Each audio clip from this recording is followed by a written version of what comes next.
tied 2-2. Whoever takes this, remember, they are going to have a big advantage because they're going to have the last unlock to be able to counter whatever their opponent goes with. If you lose here, all 3 decks will be locked. That will mean they can unlock, they can play the same deck again, or they can go back to one of their original decks that they already have lost with. So very important stuff to keep in mind. Also, worth mentioning, $1,500 will go to the winner, $1,000 to second place. But the big thing as well for the winner is they're going to be seeded directly into that America's qualifier for BlizzCon, which is absolutely huge when you consider the $250,000 first place prize, or sorry, prize pool, as well as the $100,000 first place prize. It's, again, life-changing money coming into this. And these mulligans, StrifeCro, you can tell by these mulligans, he really understands this matchup because one of the ways that this 100 deck thrives is on its synergy. So since Rogue has so many disruptive tools against that, if you can pick apart a couple of their early minions, the advantage heavily goes in favor of the Rogue, even if they don't draw Gadgetzan Auctioneer, because you see none of the 100 cards synergizing well together, and Miracle Rogue isn't going to rely on getting a lot of minions on the board. It relies on getting a lot of value from one single minion and then using all of its burst potential from its hand to finish it off. So you're not only cutting into the fact that your opponent's deck isn't synergizing, but you're also shutting off some of your opponent's cards like Unleash the Hounds and Hunter's Mark. Makes a lot of sense. Coin SI, very nice play to be able to have in your hand already. And he has another SI to follow it up later, which is quite handy. So obviously why he didn't decide to clean Dagger up when he had this play, which is the better play later on.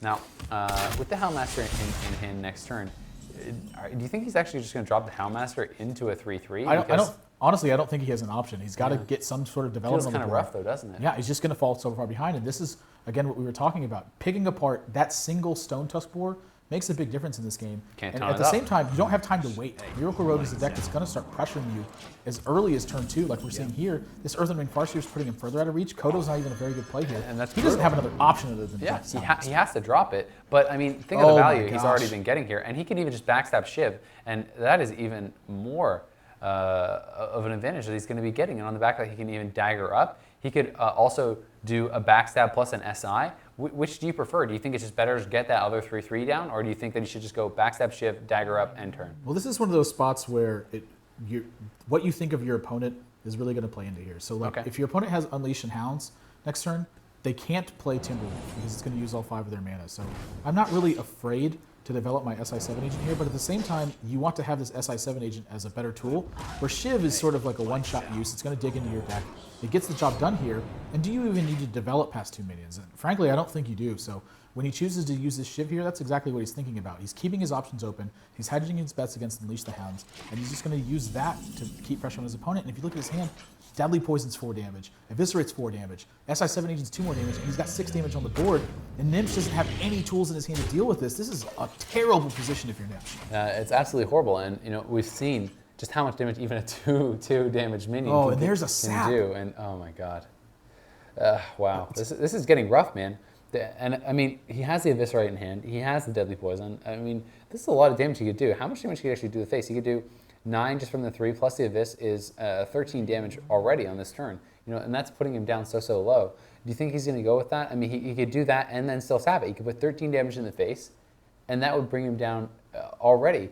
It's a very kind of dangerous HP total. That's putting him at 8 HP with another SI in hand, and he saps it. He has the prep for Fan and Ice to even throw that out if he wanted. Or, there's lots of ways he can clear this as well. I mean, he could even do a 3/3 in, Fan and Knives plus a poke. That's going to kill this off. Do you think you sap it, or do you think you do the damage to the face and you hold on to the Fan? There's 2 schools of thought on this, and I think one of them is seeded into the fact that Gnimsh has played his cards so quickly. I think StrifeCro's developing the read that his opponent likely doesn't have something like Unleash the Hounds. But even that being said, he doesn't need to play into that sort of hand. He can just bide his time and wait and take a slow game, because again, he has this massive advantage on his opponent. Gnimsh is at 15. How do you feel about the Abyss there? I mean, do you not think that the Abyss is it was nice to save for that lethal? I think Abyss is nice to save there, but does he need to save it? Probably not. But what's the most efficient play? Do you think that is he really having to worry about his life total? Could he not have just poked it and maybe kept that Abyss in hand to deal damage to the opponent? Well, he led with Fan of Knives, so he doesn't want to use his minion. His minion health is extremely valuable at this spot, so that's really where this is seated at. But now Sap, God, this is going to be a lot of value from this, but he's got other options as well. He can still Deadly Poison. He can use this SI7 agent. What I see here is I see Sap on this Buzzard, Deadly Poison on your Dagger, And I think you just ignore the 4-3 and just go for his face.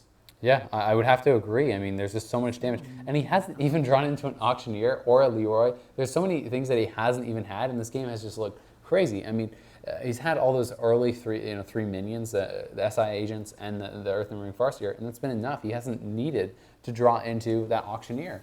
And it's looking like he's you know what? I really like this as well. He can use this preparation just to advance his board. Again, because his opponent's so low on life, he doesn't need this preparation to draw cards with Auctioneer later on. He can just advance his board position and use this as a pseudo innervate. Oh my gosh, and Shadow Step comes on.